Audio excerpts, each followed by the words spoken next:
mismo kanang kadugan ko siya o kabaskog sa among mga kaunuran as a husband and wife, dako ko kayo siya tabang. So kami, ni Papang gamay na dun kaayo, mag 18 years na naman, no?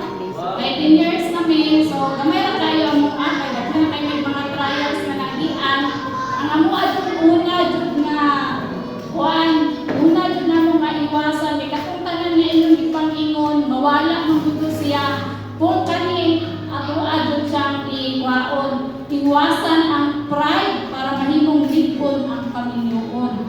Pride ramang God, kay pag naamang yung pride sa kaminyoon, mawala ng love, mawala ang kanang tawagan ni sweetness, mawala ang respeto, mawala dun ang kanang basta naa ang pride. So dapat wala dun pride ang kaminyoon. Kay pag wala ang pride sa kaminyoon, ang sweetness, ang love, tanan mo gawas na siya. So ingana na siya, dapat walay pride. Kay everything will be flow na lang yun na siya, mamura na siya, kanang sapa gay na mong flow na lang yun siya, unya ang blessings mo flow dyan na sa wala ang pride. Na siya, di na kami yun na ito, wala yung mga secrets, kay wala naman tayo pride, so wala na yung mga secrets and everything, diba? So wala yung pride.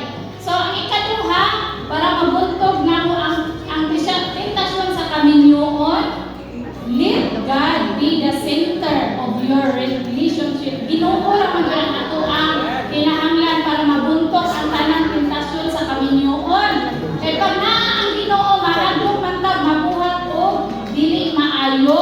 So kinahanglan naadjud ang Ginoo, kay tinud na pag naa ang Ginoo sa atong kaminyoon, mahadlok jud ta mabuhat o dili maayo, labi na sa atong mga husband and wife. Amen.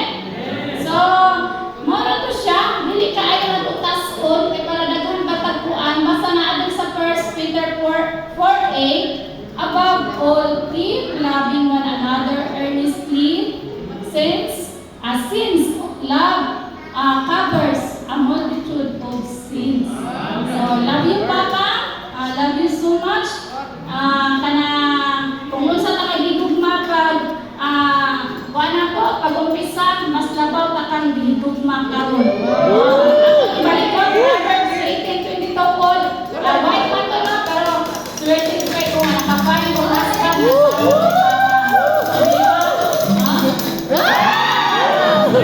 Thank you and God bless us all. Yes, thank you so much.